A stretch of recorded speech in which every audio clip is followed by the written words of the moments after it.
Hi friend, मैं हूं आशीष कुशवाहा और फोकस ट्यूटोरियल में आप लोगों का स्वागत है। ये वीडियो विशेषकर MP board Hindi medium commerce students business study के लिए है और ये बिजनेस स्टडी व्यवसायिक अध्ययन का फर्स्ट चैप्टर है। आप लोगों को एक ही सलाह है, यदि आप पहली बार इस वीडियो को देख रहे हैं या हमारे चैनल पे पहली बार आए हैं तो इससे पहले के वीडियोस आप जरूर देखें, क्योंकि हमारे वीडियोस के जो एग्जाम्पल हैं वो लास्ट वीडियो से आगे लिए जाते हैं। तो उम्मीद है आप उसको उन्हें देखेंगे, तब जाके ये ज़्यादा अच्छे से आपको समझ में आएगा, क्योंकि हम बार बार पिछले जो एग्जाम्पल है जो कि पिछले वीडियोस में दिए गए हैं उसमें उनको हम आगे लेकर आते हैं। ठीक है, और इस वीडियो में हम लोग जो देखेंगे वो है प्रबंधन की प्रकृति। राइट, ये एमपी बोर्ड के स्टूडेंट्स के लिए बहुत ही आईएमपी चैप्टर है। तो हम लोग इस चैप्टर में पढ़ेंगे प्रबंधन की प्रकृति। राइट, तो प्रकृति क्या है प्रबंधन की? तो तीन तरह से बात होती है, तीन तरह के चीजें हो सकती है कि क्या प्रबंधन विज्ञान है, क्या प्रबंधन कला है, क्या पेशा है। राइट, इस तरह से आपका एक क्वेश्चन बन सकता है एमपी बोर्ड में कि क्या प्रबंधन, देखिए तीन अलग अलग प्रश्न क्वेश्चन बन सकते हैं और एक क्वेश्चन भी इकट्ठा भी बन सकता है। तीन अलग क्वेश्चन क्या हो सकते हैं?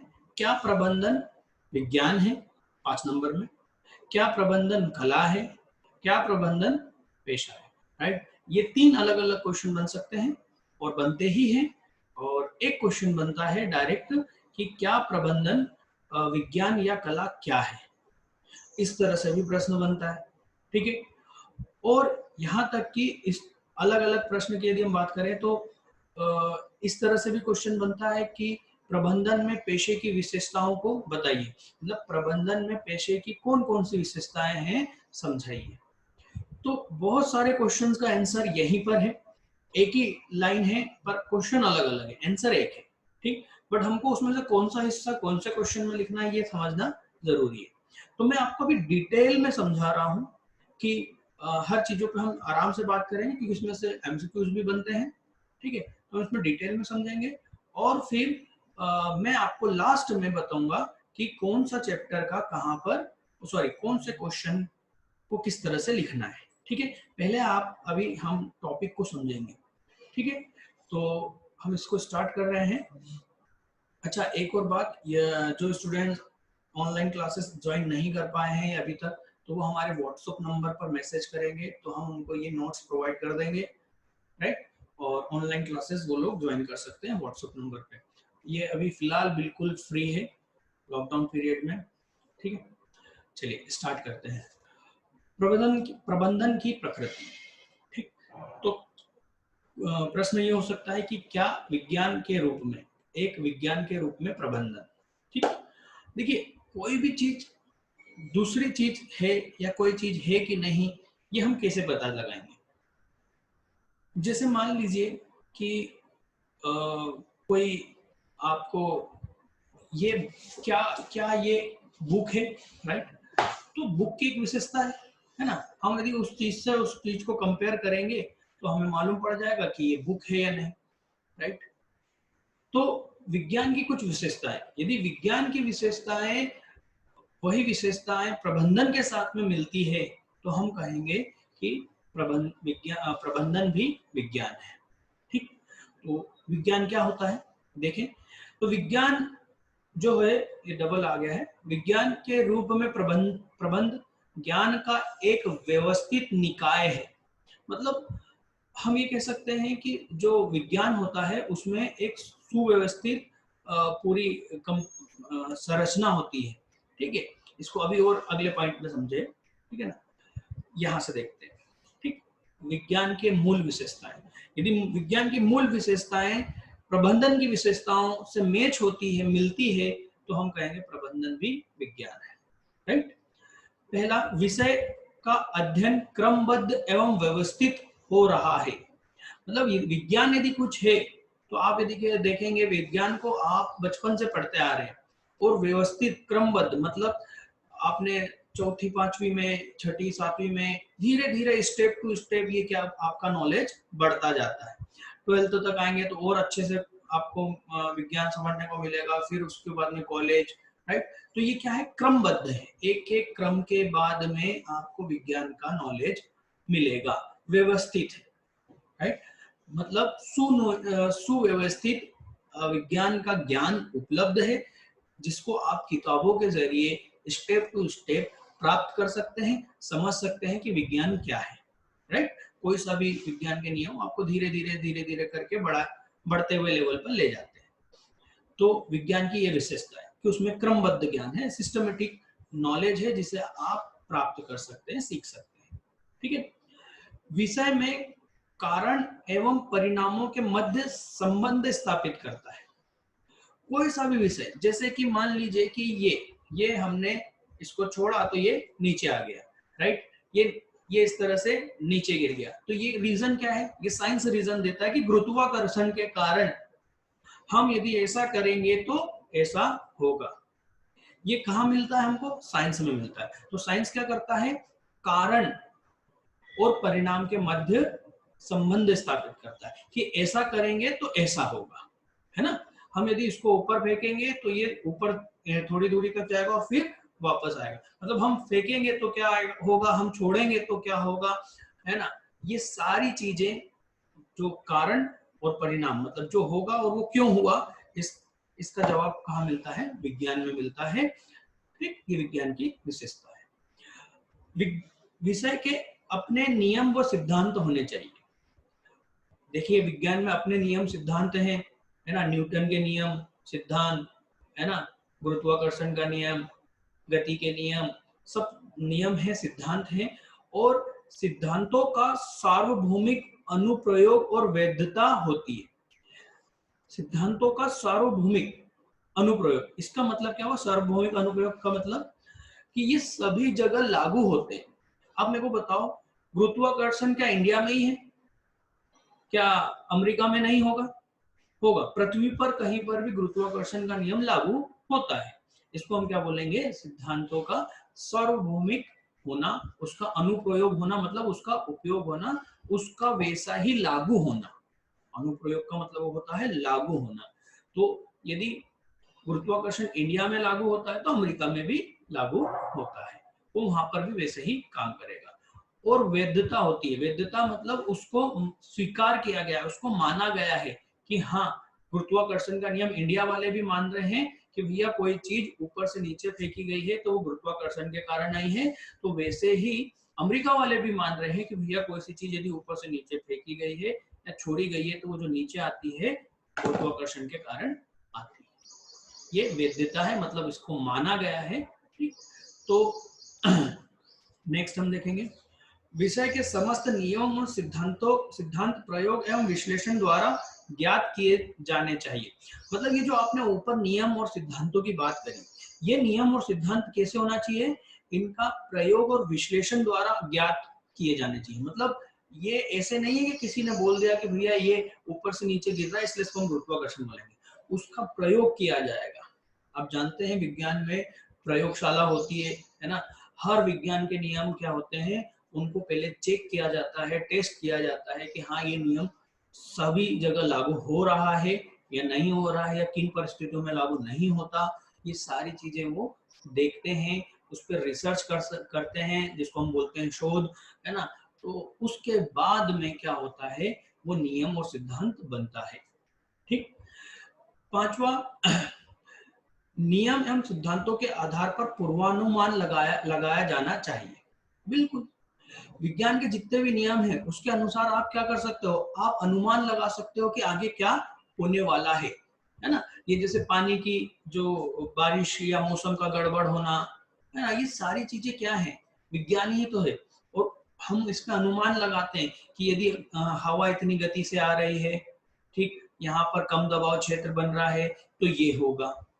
देखो कारण और परिणाम भी आ गया, अनुमान भी लगा लिया, राइट। और ये जो सिद्धांत है ये पहले से बना हुआ है और इसको बनाते समय इस पे क्या किया गया है, इस पे रिसर्च की गई है, राइट। तो यदि कोई भी विषय, ये विषय का मतलब ये है कि आप जैसे प्रबंधन को चेक करना चाहते हैं कि क्या वो विज्ञान है, तो यही बोला है कि वो विषय क्या होना चाहिए, उसमें क्रमबद्ध व्यवस्थित ज्ञान होना चाहिए। ठीक, उस विषय में क्या होना चाहिए, कारण और परिणाम के मध्य संबंध स्थापित करना चाहिए, और सभी जगह उसका क्या होना चाहिए, अनुपालन होना चाहिए, एक जैसा उसके परिणाम आना चाहिए। यदि इंडिया में उसका परिणाम वह है तो अमेरिका में भी सेम परिणाम उसका होना चाहिए, और सभी के द्वारा उसको स्वीकार किया जाना चाहिए। राइट, और जो नियम होंगे वो किसके द्वारा कैसे बनने चाहिए, प्रयोग करके दिए और विश्लेषण द्वारा बनने चाहिए। ठीक है, और उसमें क्या होना चाहिए, क्षमता, उन सिद्धांतों नियमों में पूर्वानुमान लगाने की क्षमता होनी चाहिए। तो यदि ये है किसी भी चीज में, तो वो क्या है, विज्ञान है। ठीक, तो हम क्या करेंगे, प्रबंधन पे ये चीज चेक करेंगे कि क्या प्रबंधन में ये विशेषताएं हैं।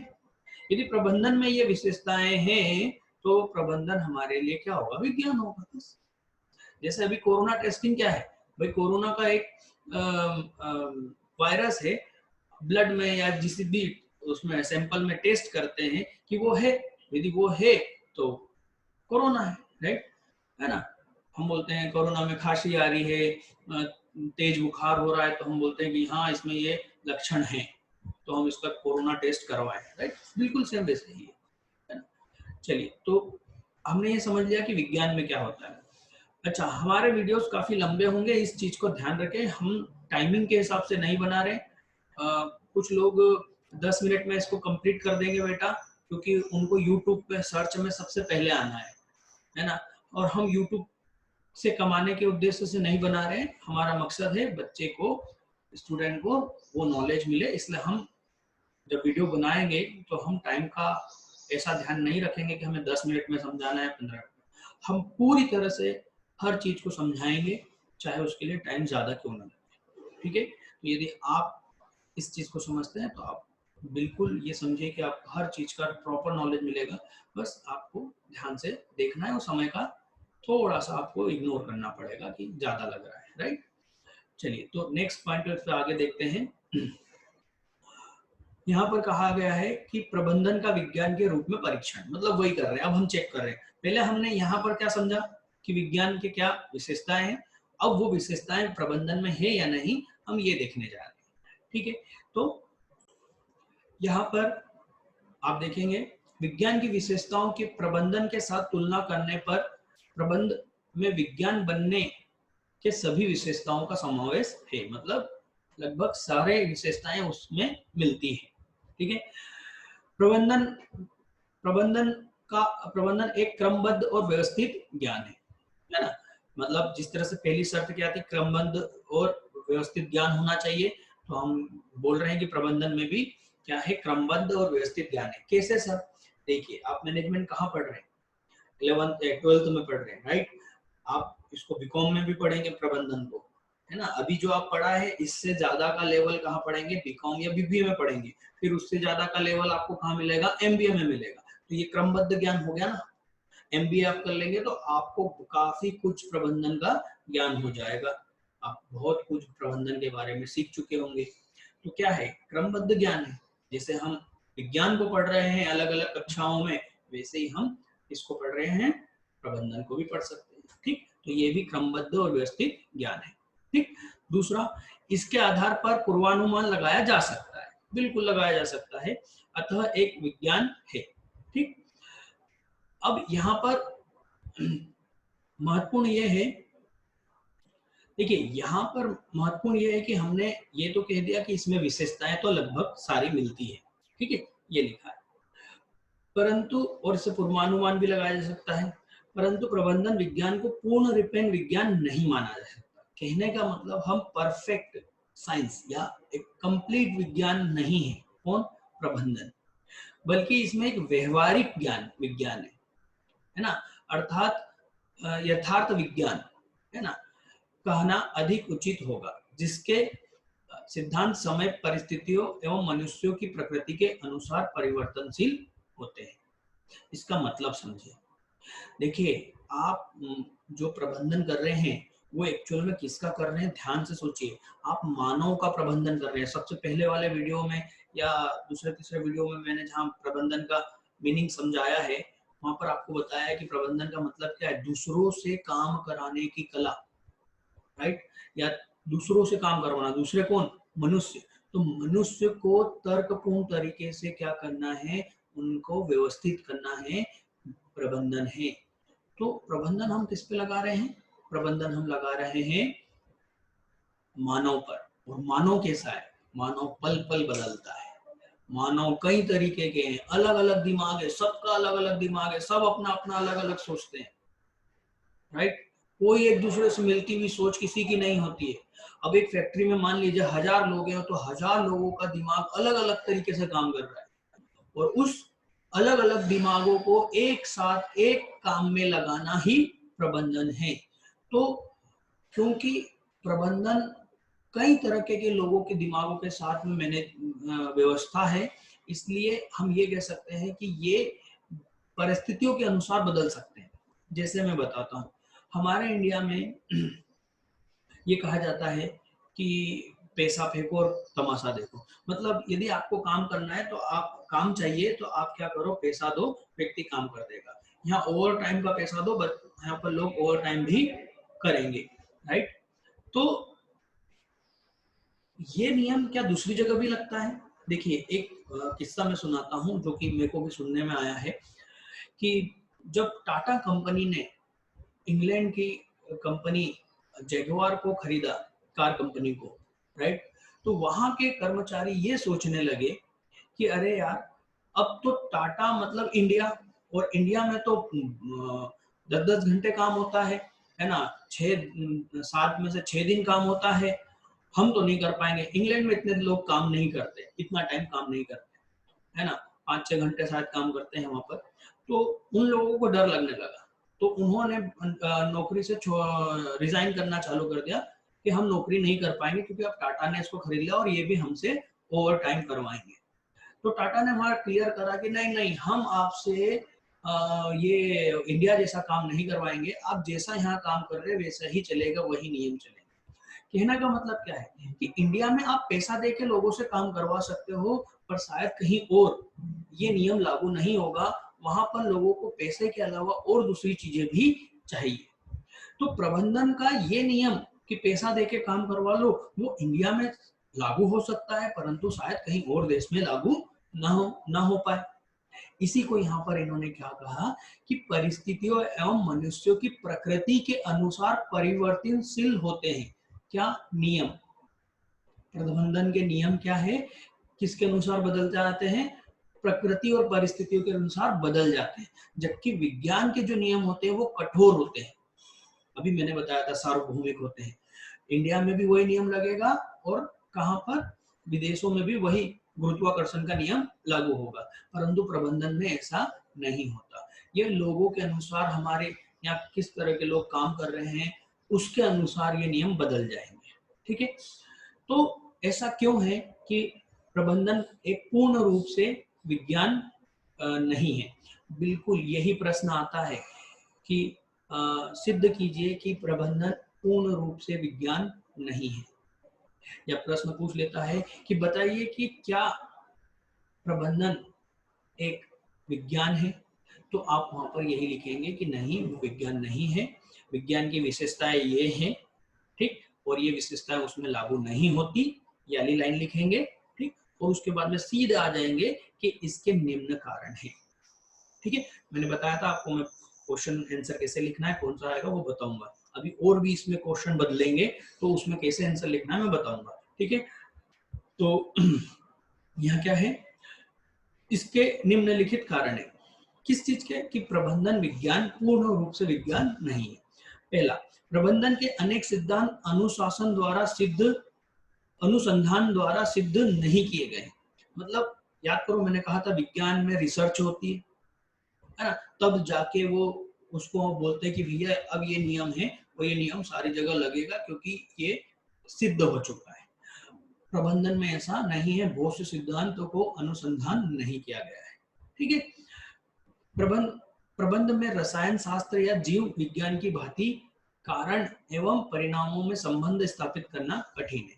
मतलब जिस तरह से रसायन शास्त्र में होता है, जीव विज्ञान में होता है, उस तरह से यहाँ पर कारण और परिणाम के बीच में संबंध स्थापित करना कठिन है। हमने देखा था विज्ञान की विशेषता, क्या देखा था, ये देखो कि कारण और परिणाम के मध्य संबंध स्थापित होता है, परंतु प्रबंधन में नहीं होता। क्यों? क्योंकि मानव है, मानव का कोई भरोसा नहीं कि कब कैसा बिहेवियर कर दे।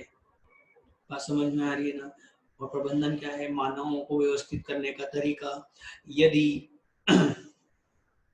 मानव का कोई निश्चित नहीं है, इसलिए हम उसमें कारण और परिणाम को सिद्ध नहीं कर सकते। ठीक है, प्रबंधन के सिद्धांतों को लागू करना परिस्थितियों पर निर्भर करता है। अभी बता चुका था 2 मिनट पहले, है ना?